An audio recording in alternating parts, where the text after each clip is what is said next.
Good morning, good afternoon, good evening. Welcome to Shifting from Grudge to Grit, Grace and Gratitude, which is very apt in the energy space that I'm in right now. I'm having to practice shifting from grudge to grace, rather. Um, Thank you for those that are joining us from Instagram and YouTube. Please share your comments and engage with us as always. Here with me today is my lovely, beautiful co-host Jamila, and today is going to be special simply because we are sharing our own testimony of breakups and divorce and moving from surviving to thriving. So over to you, Jamila. Hi, Anissa, and welcome everybody. As you say, good morning and good afternoon to all our lovely, loyal listeners. We welcome you. We wish you a happy Friday and a weekend forward. And yeah, I think today is an interesting topic that a lot of people have gone through. And, before coming on, Anissa, I was just thinking that this life is just something that you have to sometimes just sit back and have a little giggle to yourself, because I often think about your lifestyle and mine as well, and the time that we've set aside for this podcast. And I think you, just as I do, are running in here like 5 minutes before, scrambling around and making sure that everything's put right. And yeah, but somehow or the other, we make the time to do the things that are so fulfilling for us, right? Amidst Yes. everything else that can be going on, amidst the hurricane of stuff that's going on in the background. I think after many years and much practice, for me at least, I feel like I'm at a stage now where I do have this sense of ease and just Mm, succumbing to the fact that everything will work out as it's meant to. And yes. also just to allow yourself to be human, and to stop having such high demands on yourself, because we all go through the same things. It's not like Absolutely. everyone has their ducks in a row 24/7, 365. We go through challenges, we go through times where we're unprepared with stuff, but all in all, at the end of the day, it all settles back and falls into place as it should. Um, so I yeah, concur. I concur. um, I mean, what is this? Episode 21. So I think that's another reason why we chose to not have any guests on today. It's almost like a yeah, celebration at the same time of being here over the last 20 weeks, you know, having all these amazing guests on. And what we would like to do in the future is almost having a summary overview of all the beautiful gems that were given to us, the golden nuggets from each guest, and have that as a segment going forward. And but today we just wanted to celebrate Jamila and myself, and we don't do that often enough. We don't. We don't take the time to pause and say, you know what, we've come a long way. I'm still dealing with these thunderstorms. What did you call it earlier on? a hurricane. Hurricanes. No, it does feel like that sometimes. It feels like you're just going against the current all the time, or you're caught up in this little tornado and you don't know which way to turn, but somehow or the other you find a way out of it. Um, Yes, and like you say, we don't pat ourselves on the back often enough, or we don't mm, take the time to just sit and pause and acknowledge how much we've gone through and the process that we've been able to um, progress and succeed out of all the challenges that we face.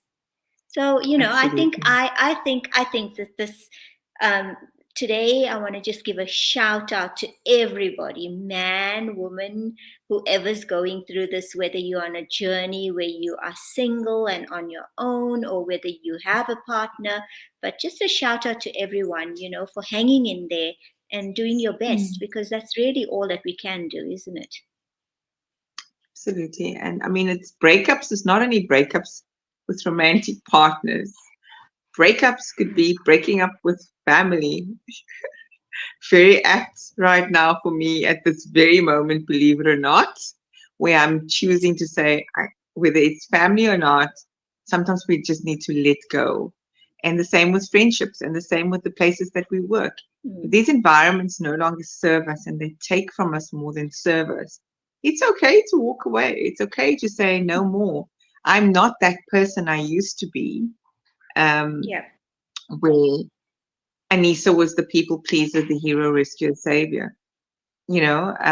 So I'm sitting here in an energy space of having had a monumental blow up with my one of my relatives, and I'm sharing it openly because I always come here with truth and honesty. And it's, like I had to like ask myself, but hold on. Normally, Anissa would just allow and be in acceptance of, and yeah, I said, no, I'm going to speak my truth because I don't deserve to be treated or Mm. spoken in this particular way. And Mm. yes, sometimes our ego gets in the way because we want our point to get across, right? But let's get back to what we're here today about, and that is, going from surviving to thriving. Hello, Ashik. Hello, fine soul yourself, here to listen, learn, and maybe share. That's cryptic. Maybe share. Have you had a loss? Yes, a long way you both have come. Thank you for that, Ashif. And then we've got Jeffrey McNulty on LinkedIn. I'm not seeing his comment here. He says, we make time for the things are so fulfilling. This is so spot on. Thank you, Jeffrey, for being here. We appreciate having your presence. Celebrating many mini wins is so important, he says as well, Jamila, to your comment. So, Jamila, we're going to kick off with sharing our testimony as we promised. I'm going to leave it with you to start. I'm going to honor the space and hold it for you as you indulge us and share how you got to where you are from surviving to thriving. Yeah. Gosh, it's a big topic, isn't it? And it has It's a big different one. meaning to everyone who goes through it because everyone's personal experience is different, even though it's a process of breaking up, a process of loss, a process of Mhm. change. Um, and I was speaking to someone about this topic, and it was a guy, and he mentioned, I hope that you're not biased towards women on this topic, and I hope that you're inclusive about men and what they go through.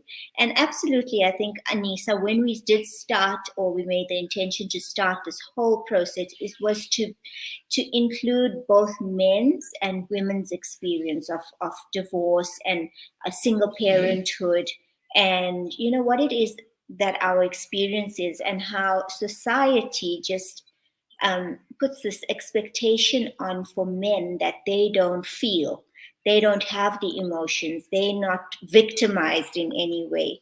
And they do. So this, I hope that whoever, all the male listeners out there, Ashish, you included, please do share your experiences and help us, because this is a learning platform, from you guys for us, and also from our shared experiences with you. Um, so, Anissa, when you're going through the breakup, there's so many factors that affect you and influence the way that your life immediately um, takes on. And like you, I'm single mother, and that, it imposed its own set of problems and anxiety for me, because I just didn't know at that point, had I done the right thing? Am I strong enough to be able to support myself and my son? Um, where's my life going? Where's it headed? And I was always questioning myself, and found myself in this state of anxiety, because at the same time there was all of this expectation on me, from me, to prove to Mm. everyone that what I was doing was very righteous and I wasn't doing it to hurt anyone. And I had to prove that I could be successful from it, contrary to what most people would have felt that, you know what, she's going to hit rock bottom and she'll come to her senses and go back. And for me, the intention was never, ever um, to call out the other person. Um, Yes. for me, it was a point that I had reached in my life, even though I had known from a long time prior to that that I wasn't meant to be in the marriage. But this was my time now to make the change. This was my time to claim my identity, to claim my freedom, to claim the way that I wanted my life to progress and my son's life to progress. So for me, it wasn't about blaming or anything like that. But and as much as I thought that it could have been possible for us to have an amicable break, unfortunately, Yes. it wasn't. And so you faced with all of those issues then and those problems and the guilt and the shame and the embarrassment because there's a lot of stories going on about your reputation, about the reasons why Mm. the marriage ended and all the rest of it. So it takes a lot out of you to be able to absorb that, first of all, without just immediately um, reacting.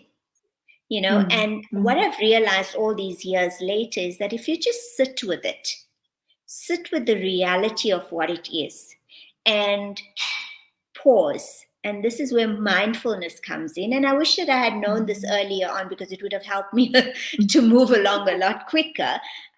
But so is such is life, and we're on this journey to learn. And Mm. what I realized then is that when you do that, and when you just get in touch with yourself and allow yourself to feel the emotions, allow yourself to go through it all without actually reacting, then you Mm. allow yourself to absorb the situation for what it is, and you can think more clearly. And by then, your reactions are completely different. Um, so How old? I mean, how old were you when you made that decision, Jamila? to When you divorce, decided to leave? Yeah. when I finally Yes. left, I was 33. So I'd been Wow. married for 10 years. 10 years. My son was 6 at the time. And that's when I decided, no, I really needed to make this move because, another 10 years would go by in a flash. And where would Mm. that leave me? But I had always known that I needed to get out of, but that was the point where I had the ability, I had some tools, and I had the means to take care of myself and not have to go back home and be dependent on others all over again, because that was what my marriage was all about. Mm. um, in the family that I was married into, it was an extended family. So I lived with my in-laws, and um, they wouldn't allow you to work, they wouldn't allow you to study. Your Mm. role as a wife, a mother, and a daughter-in-law, most importantly, was to take care of the family and to have the man that you were with be in charge of you. So Yes. by the time that I was able to then finally get a job and support myself, that's when I was confident in my decision that the time was right and I needed to move on, which I did. But it's not easy, and it No, never it's not. ever eases up, because at different stages in your life, you're facing different um, needs and wants, and it's not just about yourself, but it's about your kids and what they need in their lives and what you want to give them. And then it's about juggling work and home and time for yourself. It's a hurricane or a tornado that you have to endure and and accept. So yeah, Yeah, that's we're having a bit of a I laugh. for those that are wondering, because we were just talking about the hurricanes and tornadoes of our lives, and yet we're still standing, we still show up. So yes, absolutely. Jamila, so at that age, being 10 years married, let me just ask and dig a little bit deeper, if I may, because we said we're going to share testimony and be transparent today. I mean, you were married for 10 years, and I mean, how long were you actually together in total? Was it just for the 10 years you were married, or did you have a history prior that to that? Yeah, And well, at we what's, we we knew each yeah? other. I mean, I got proposed in February, and by September I was married. So there's a little bit of history where two of my cousins were already married in the family. And Mm-hmm, mm-hmm. my at the time I'd lost my mum. I was under the guardianship of my sister, and she was taking care of me, because my dad also, even though my mum was so liberal and modern and encouraged us to study and to work and to be successful in your own right, my dad was very, very conservative in that way. He wouldn't allow me to go out and stay out at any friends or anything like that. He wouldn't want me to go to work, and it purely just came from a place of love, I suppose, for him, because that wasn't Yeah. how he was brought up. He had a hard life, and so he thought he was um, giving me some sort of privilege. But in the privilege that we seemingly offer to our kids, there's also something that you're depriving them of, right? Um, Yeah. so so as a result, my sister thought that it would be the best thing for me if I was settled and into a good family and all the rest of it. But our lifestyles were so terribly completely different. But in the 10 years that I was married, I mean, I had good relationships. I met nice people within the family. Um, Socializing wasn't encouraged much. Um, Mm. and, Yes. there are lots of positives that I can look at now, that I might have experienced from the marriage. My mother-in-law was a seamstress, and she taught me how to sew, and this helped me because at some times, when I needed money, I would sew, and I went for a course Wow. in learning how to learning how to make underwear, Anissa. Wow. And so I would do that for young brides to be, and I would earn money from that. And then I would, it was a family like most Muslim households where your life is literally the kitchen and the food that you are preparing for your family. So with that, I mean, I learned how to cook a lot, and for a lot of people. And so that also helped me in that when I felt like I needed to earn a bit more money, I was able to do a little bit of catering on the side. So there are lots of positives amongst all of the seemingly sad and negative experiences that you go through. And I think Mm. that it's about finding that, looking at the experience from that perspective, right? um, Sure. and looking at the positives rather than just dwelling on all of the lost things that you might have endured, and also allowing yourself to release the resentment.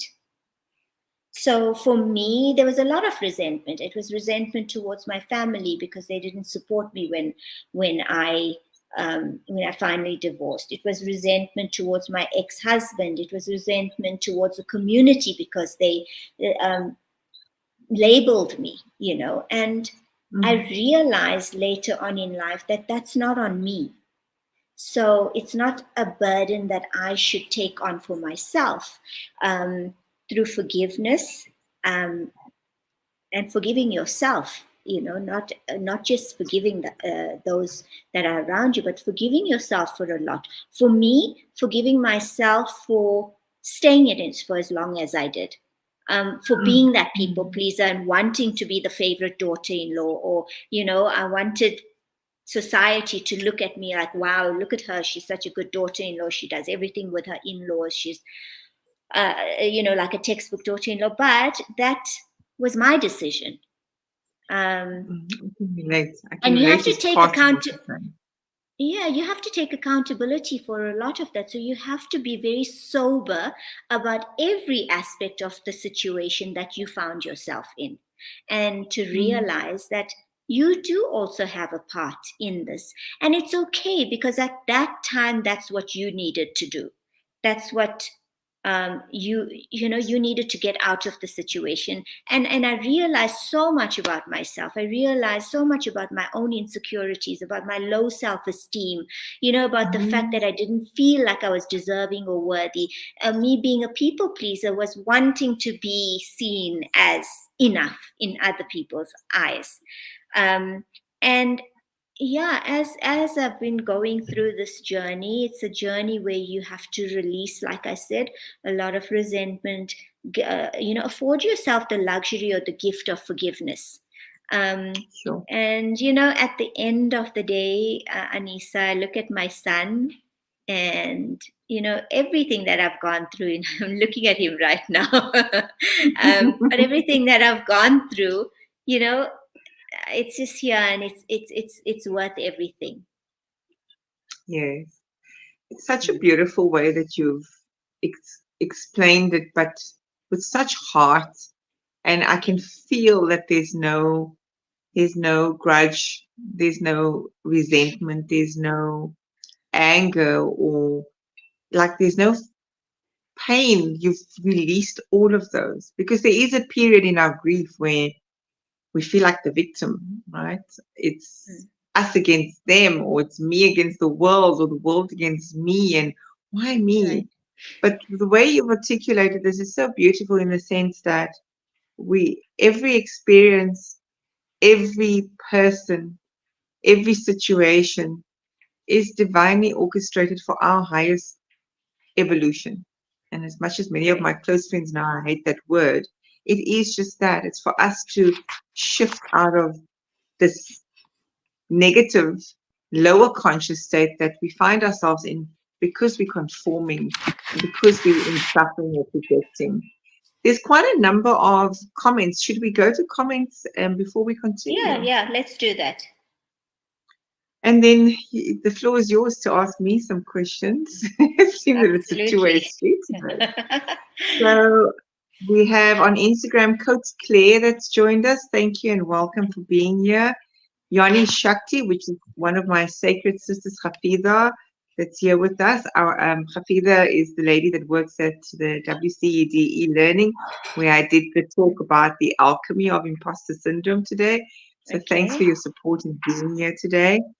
And then we have some new people here today. I just want to acknowledge Sumaya Fakir. She and I worked together many years ago, and here and there stay in touch. And this topic is probably also very apt for her. She says recognizing and accepting these emotions is crucial, along with understanding that divorce does not determine your intrinsic worth or significance as an individual. Absolutely, 1000% agree, because we do kind of make that relationship, that partnership, that family, that construct our world. And when it dissolves, we almost feel like we failed, right? And you spoke about it earlier on, the shame and the reputation and all of that. Um, Ashif says in any relationship, uncharging is required. In charge is not a partnership. I just love Ashif and Ronald's wisdom when they sit here weekly. Ronald is here. Thank you, Ronald. We are happy to have you here with us. Um, Ronald says, in touch with yourself opens doors. Yes, only when we are Correct. able to show up in our authentic selves, when we release the egoic self, then at this point we are able to connect more meaningfully and opportunities do arise. He also says the culture and you were probably born from our free thinker. Yes, that's probably to Yes. you, Jamila, based on your shares there. Ashif says life can only be understood backwards, but it must be lived forwards. Emotions, men have them as well, quite different. However, process can break us. Peace for all is almost for all, is peace for all is utmost for all. Life is not that short. We make it so.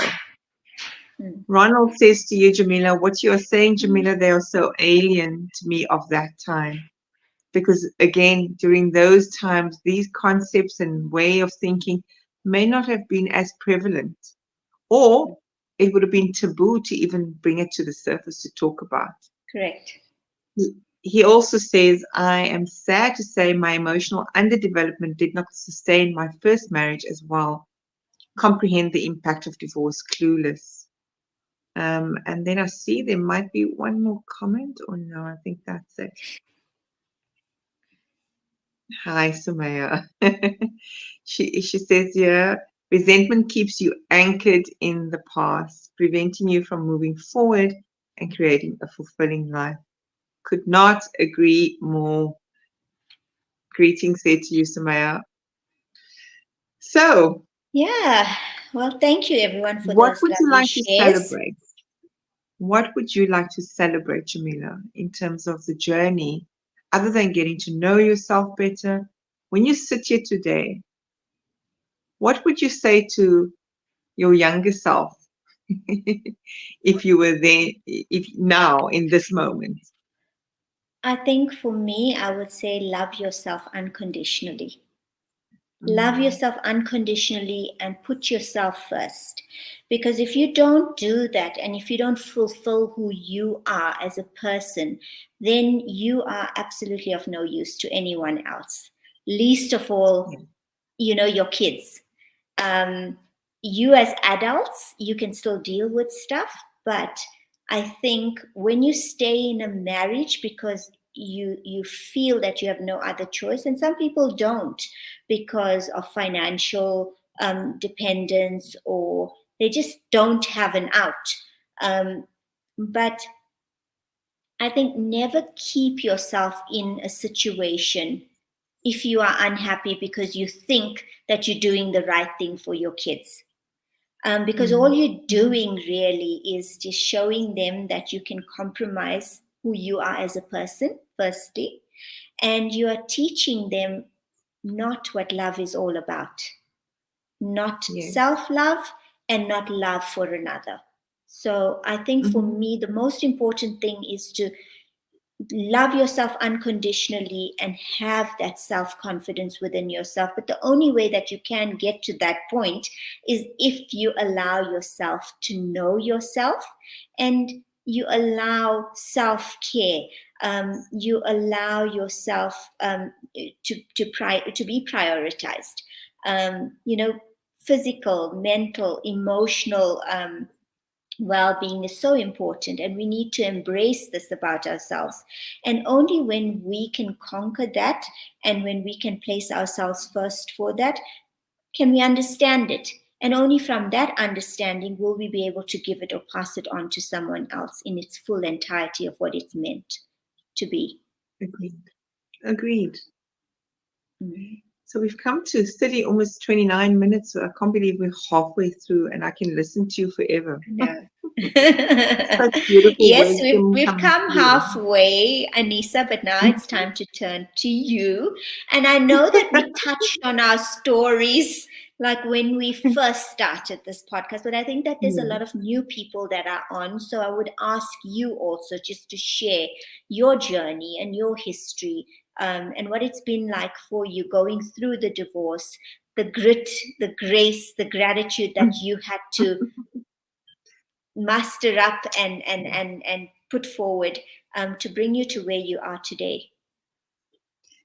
Yeah, I'm going to start off by saying it was this little girl that first and foremost never felt like she always believed in fairy tales, but her environment dictated to her that she should get out of living in this fairy tale life and she should just get real and know that life is not all about a good ending. And I was, hell no, I'm going to find my happily ever after. And needless to say, it was an interesting journey because most of my earlier life, I didn't know what it was to receive love. I didn't know what it was to be told I love you, or even to receive hugs, which even till today, when my kids hug me, it's like I love it, but it's also like quite overwhelming because it wasn't what I was accustomed to. So at my tender age of 16, just before that actually, I decided to go and explore the world, live on my own. This word alchemy and alchemize is coming up mostly today, Hafiza. I decided I'm going to go and alchemize my life in the way that I believe. But part of that was believing that I need to go find my Prince Charming, right? And always seeking for, never had a lot of relationships, but then finally I meet the guy who, good looking, um, carried me on a pedestal, pretty much, geez, I was everything, and I was like captivated by that, mesmerized, so much so that it was, yes, this is it for me. But in this state of making that decision, I mean, we were dating for 5 years before we got married, and simply because we are different faiths and different um, what ethnic groups. So he's from a white Afrikaans background. I come from a place of color and from the Islamic faith. So it was already quite not the ideal match, but I was determined because this man loved me and we were just this perfect match. So I share this background simply because I was pretty much in a state of seeking just togetherness, unity, family, to feel like I belong to some type of family construct. I did not know that in my own life because I didn't grow up with mom, and dad does not know I exist, and I don't know dad. So you can imagine all that Anissa wanted was, hey, she's got to find her tribe and her community. And so when I met my partner, it was like, okay, his family's married for so many years. There was a bit of a crackling noise. Is it on your side or my side? I think it's your side, but all good. So I decided after 5 years, I was going to actually walk away because I was like, this dating thing for 5 years and, not knowing where it's heading, I'm going to walk away. And I actually went as courageously and boldly to my in-laws not at the time, but my boyfriend at the time's parents. And I said, you know what?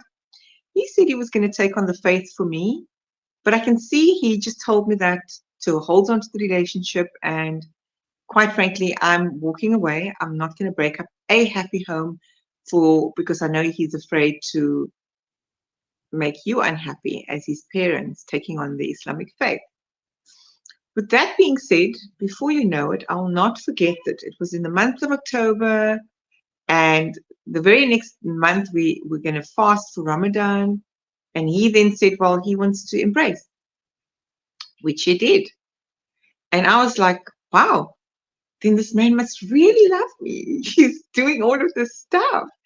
And I didn't go with an ultimatum to his parents to say, if he does not, I will not, or I'm walking away. It was really just, now I'm ready to walk away. Now, I was 20 at the time, believe it or not. I was very young. And I was like, no, this is it.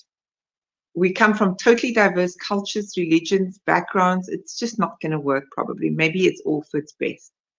We got married, I think, the very next year, Feb, on Valentine's Day. And it was beautiful. The union was beautiful. We worked well, we gelled well. And I'm sharing this because it's not all bad. What I needed in that marriage was to be loved, to be shown what it is to love, or to be given that much of affection by a partner that I did not know even existed. So I stayed in that marriage and it served me up until a certain time. that I realized, what was I sacrificing? Who was I sacrificing? Because not only was I, like you, the people pleaser, hero, rescuer, savior, because I wanted to fit in, I wanted to belong, I wanted to be accepted, especially because his parents never actually accepted the marriage with, they accepted us getting married, but they never accepted that he embraced the Islamic faith. So to start off with, there was already all these conflicts, and I vowed I'm never going to have a baby because it's just better. The two of us can make it work. And this marriage with just the two of us in it, it's our little world. Yes, there's his parents, and yes, there's everyone else, but oh well, we'll just make it work. Well, there's pressure from your peers, family, and even his Yes. family. And it's like, when you're having a baby, and okay, I finally decided at age 25. We got married at age 25, by the way. And at 28, I had my first baby with him. That in and of itself was the most tumultuous experience. And I always say that's probably why my firstborn has all this trauma and wounded stuff, because when you're pregnant and you're taking in so much trauma or um, dissonance and dis-ease of family dynamics, and then there it started. There's where the challenges started, because I realized it was me against the family. And I could see then already he did not. He has the utmost respect for his family, so he would never say anything towards his family, even if it was that they were wrong and there should have been a different fairness towards me. But I was thick skinned as a young girl, and I was like, no, I'll show you. You'll start to like me. And what did I do? I continued to self sacrifice, going above and beyond for my in laws more than I would for my own mom. But that's simply because I never lived with mom. And really, the reality was that his parents were more there for me and for my kids. So I'm going to fast forward the story to say that I did not have a traditional Islamic faith-based marriage where in the Islamic culture, or in maybe in many others, the man is the head of the house and they take the lead and they the provider and the sustainer. It was the opposite.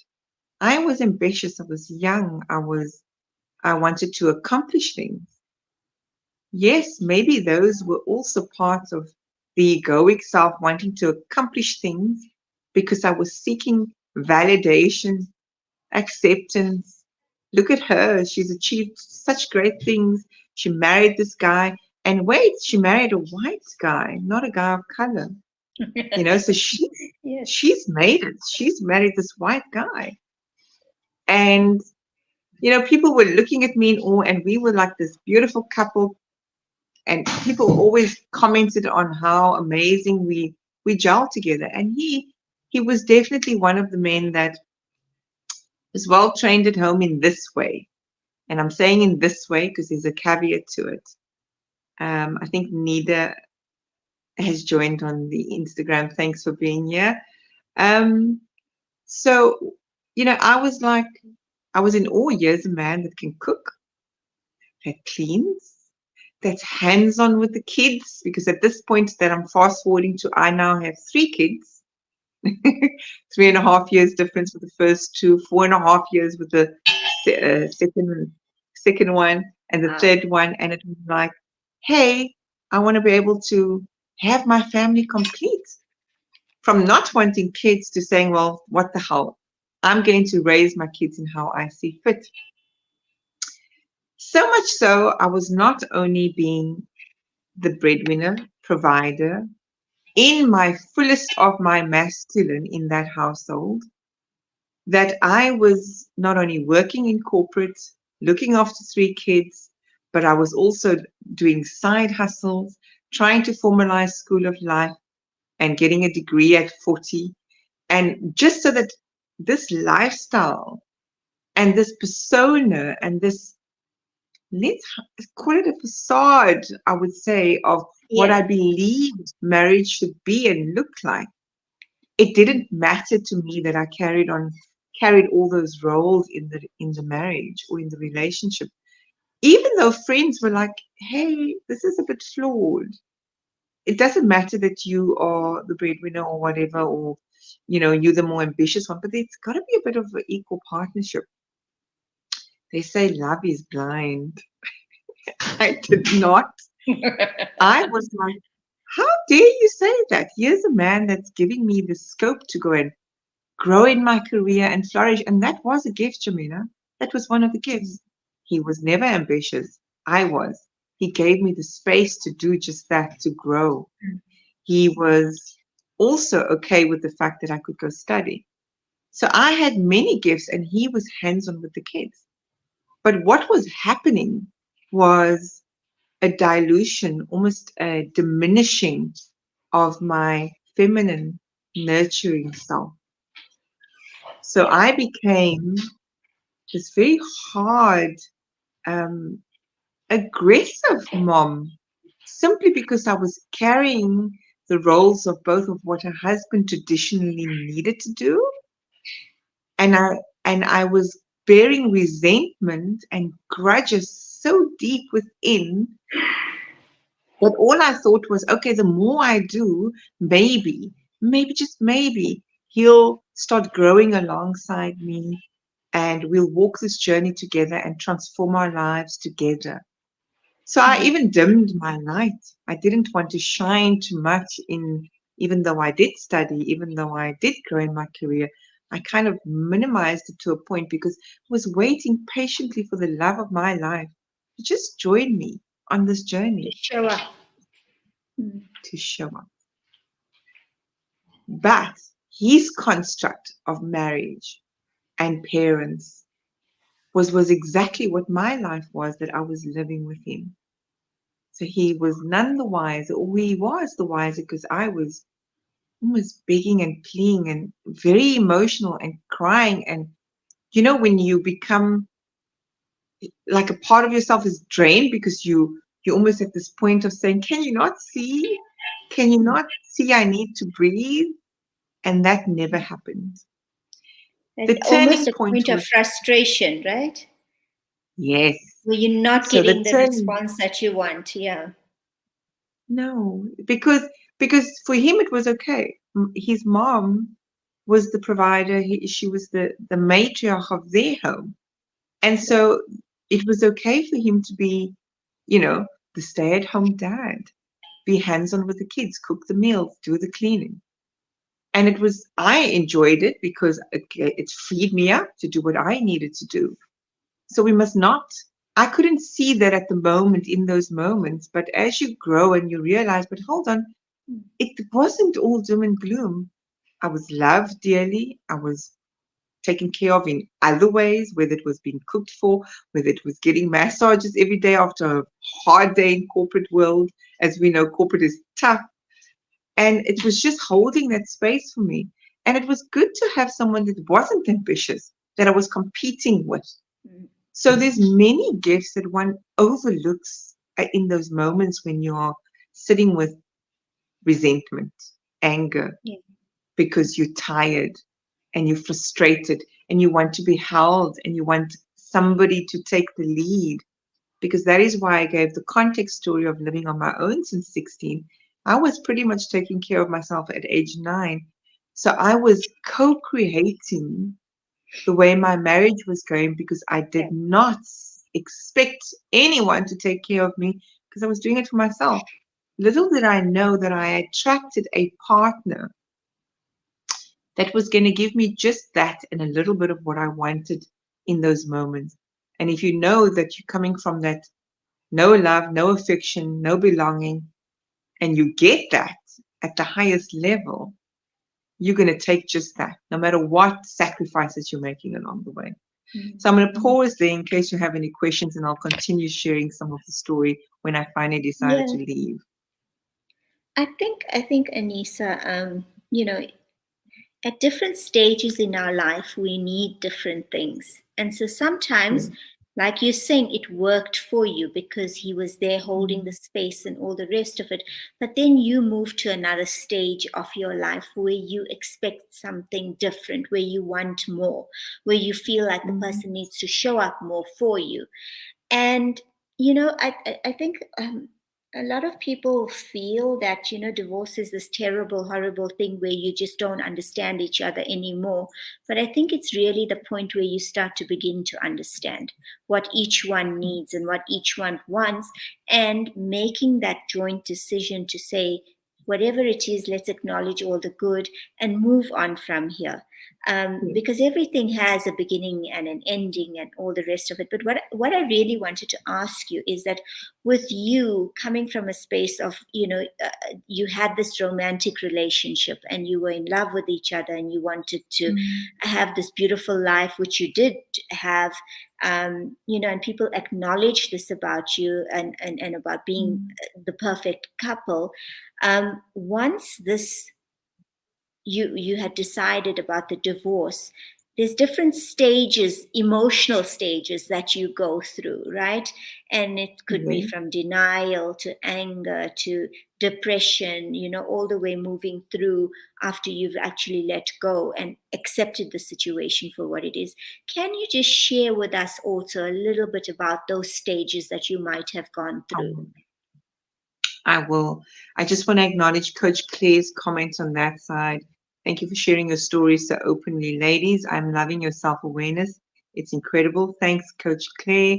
And then there were some comments there that we'll get to. So just in response to your question, so for those that don't know, it was 18 years of marriage and 23 years together. I pretty much grew up with this man. I loved him. I was in love with him. I still love him. Interestingly enough, I'm going to share a little secret. He's actually here today in my Wow. home because it's his weekend on, and he's going to be taking care of the kids this weekend. So to Ashif's point, I wanted to exit amicably, not just for me, for my kids. I wanted to demonstrate to my kids that when you start or come together in a union, it's beautiful, it's blissful, and it's loving, and you have all these beautiful experiences and not so good experiences along the way. It does not mean when you part, you have to part in an aggressive, toxic way. But to respond to your question, I'll never forget the day that because we did the Islamic, version first, which is a little bit easier if the partner grants it. For those that don't know, from an Islamic perspective, divorce is not readily accepted and allowed. And generally, it's the man that would be able to grant that divorce, or he decides on that divorce. But this was my conscious decision. And so normally we would have to go to the Muslim Judicial Council and state your case. But I was quite firm with him and I said, look, I've tried. And if you're going to go there, I'm going to have it in my favor. I can tell you now it will be in my favor because one of the four core reasons why you're allowed to leave your marriage as a Muslim woman, I think the one is abuse, the one is adultery, the one is if you're not happy with that partner, taking a second wife or maybe a third or fourth wife, I don't know. Too many of those going around these days. And then the last one is if you're not being provided for, or your kids are not being provided for from that partner, that is enough grounds to walk away. So that happened very easily. But I did not get there overnight. The grieving and the pain and the loss was throughout the years. And I knew, probably, I won't lie, I knew 2010 already that I needed to divorce. I stayed another decade plus. I stayed for another 11 years because I was determined to not fail at my marriage. So the grief and the pain and the loss and the stages were happening throughout those periods already, and giving an ultimatum and threatening to leave and I'm going to not do this anymore. I was not as self-aware, as Coach Claire says. I was in trauma. I was in pain. I was this wounded little girl that's needs were not being met, and that resurfaced because let's face it, I found the partner that showed me love. But what else was I looking for? A father figure that wasn't there to give me love? A father that I never had many father figures in my life, but there was never really a father figure. So when I got this, and a father in law that I managed to get that was pretty cool in his own right, I enjoyed him. It was like I was intoxicated. I didn't want to lose that. So the grieving and the pain doesn't happen when you make the decision to divorce. When I finally decided I was leaving, it was that's it. I'm at peace. I cannot fight anymore. I can't try and shape or mold someone to be who he's never going to be. And I need to give him grace and understand that he's on his own journey. So that is why I could leave amicably. But here's where the rubber hit the road is that when I had the legal divorce papers in my hand, I'll never forget, I said to him, are you really going to let me walk out that door? Because here's the thing, I did not leave my marriage because I didn't love him. I left him because I wasn't happy with the construct of marriage that was being modeled to my three kids, two sons and a daughter. How dare what we stay in those marriages? And so we rather cheat ourselves. And so I walked away like broken. Like, how can I leave this man? I still love him. What am I doing? It's worked all this time. It's okay to be the provider and the ambitious one. He's giving me that space. The catalyzer for my decision was when I was retrenched, laid off for those that are in the States and abroad. I was laid off from work. And I'd remembered just before COVID happened, I'd asked my partner to support me in staying home with the kids because I was doing my School of Life honors degree. And he was home for a year, and I said to him, hey, we're going to have to get back to the same routine, both of us working. And then he didn't go and work because COVID happened, and I was retrenched within the year of COVID. And yet, he didn't step up for me at that point. That's where resentment and grief escalated to epic proportions. Because then I knew, whoa, my life is likely never going to change. And as much as I love him, I have to walk away. Not only for me, but for my kids. So that they can see it is not acceptable to self-sacrifice in a marriage. It is not acceptable to forego your truth of who you are, to dim your own light just because you're staying for love only. And the On grief that continued note, from them. yes, Yes. Anissa, just on that note, on love, how do you find yourself, or how do you find your way back to finding a love again, getting into a relationship again? Because this is something, I mean, we're not meant to be, we're meant Yes. to have companions in our life, and for Yes. me, like a big part of my son's life as he was growing up, from the age of 6 until he matriculated, my life was just focused around him, and I didn't Mm. want another person in his space in my home. I wanted him to be the king Mm. of the home. And I started to realize when he started to now have his own social life, and um, I couldn't expect him to be a massive part of my life or in my Mm. space. I had to allow him to live his own Mm. life. And then you start to feel, oh, wow, I'm feeling a little bit lonely now. All of a sudden, your whole purpose changes, right? Because your purpose now, for me at least, was to make Mm. sure that I grew my son up. I was somebody that he could be proud of. And now all of a sudden, here I am all alone. And what do I do with myself? So, moving from a divorce stage into this new arena now of going out there and dating again and the possibility of having someone in your life. Tell us a little bit about that process and where you are right now. I know I'm going a little bit deep, but No, you know, no, no. I, I'm we okay said with we'd it. be brutally honest and open about I'm this, and I don't think laughing. there's nothing to be embarrassed about, So I'm not. I'm not. I'm laughing because in the last few weeks, this conversation around moving on with somebody else.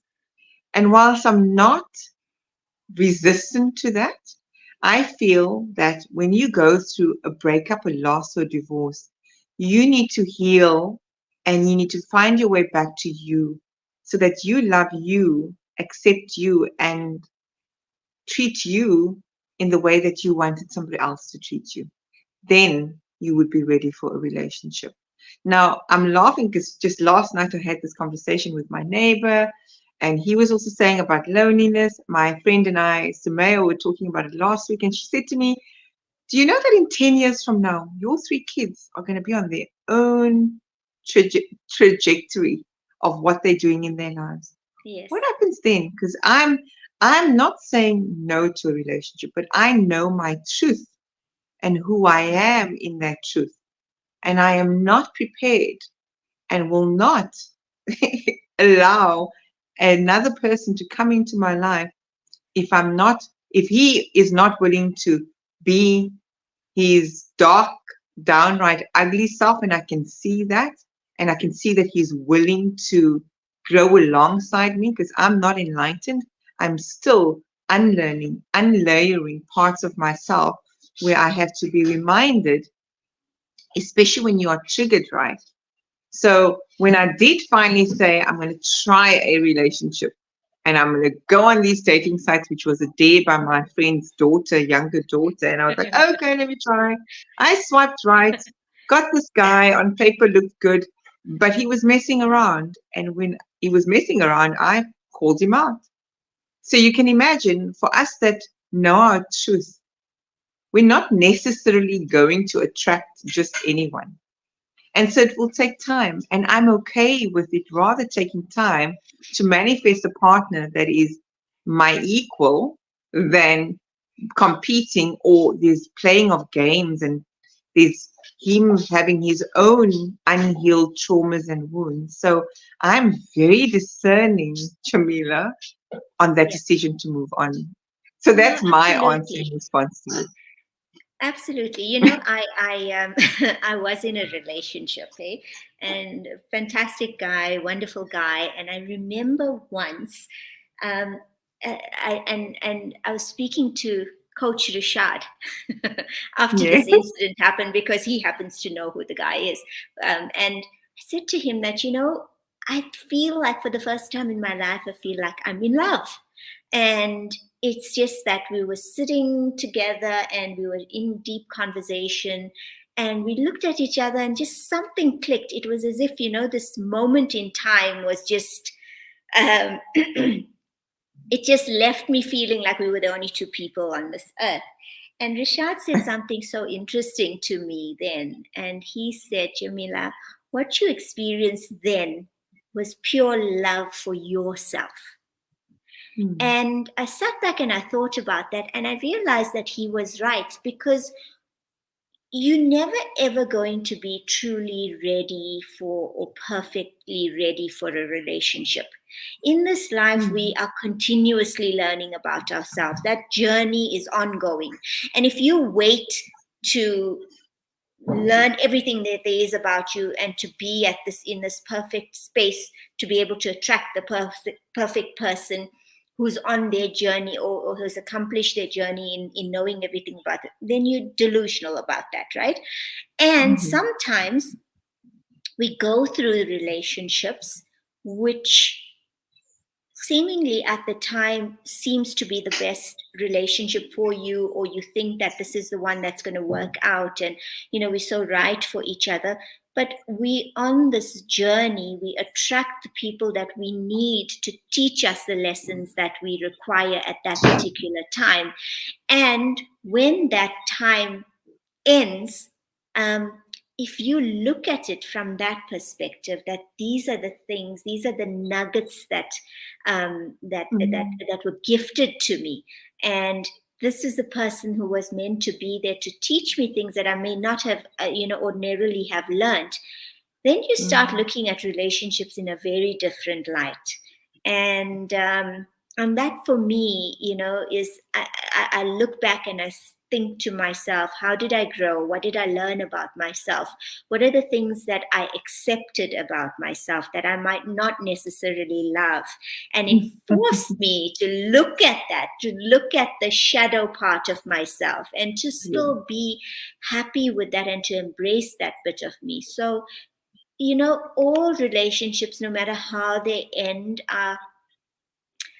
don't have to be ugly or seen in a very negative light. For me, every Mhm. relationship is there to teach me how to be the best person that I can be, and how to get in touch with my true authentic self. And I think that for me Yeah. is it. Authenticity seems to be coming up a lot for me, A lot. as Mm. alchemy is coming up for you. But authenticity is and being comfortable with that, no matter Mm. how embarrassing it might be at some times, no matter how great it might be at some times, but just that acceptance of who you authentically are. I could not close off on a better note because that's ultimately when we manifest good relationships, good work prospects, anything in our lives. It's when we, in our truth, when we've released the false self. And that's when you will attract the partner. You won't even realize that partner would be in your midst. But when you can Correct. see yourself as this divine essence, and that you are deserving of all of what Richard said, the magic, the beauty, the the butterflies. You've got to feel that within yourself. Mm. And then you don't expect my closing departure point, because we've ended at the 1 hour mark already, is to say that the moment you feel the need for others to fill a void for you or to fill your vessel, that is a recipe for disaster in any relationship, from parent to child, from spouse to spouse, from boss to employee, from friendships, because that's codependency and it leads to suffering. But the moment we are able to have non attachment and no expectations of the other person, and you complement one another in those relationships, that becomes a more flourishing and more fulfilling relationship in the end. So that's all from me on this note.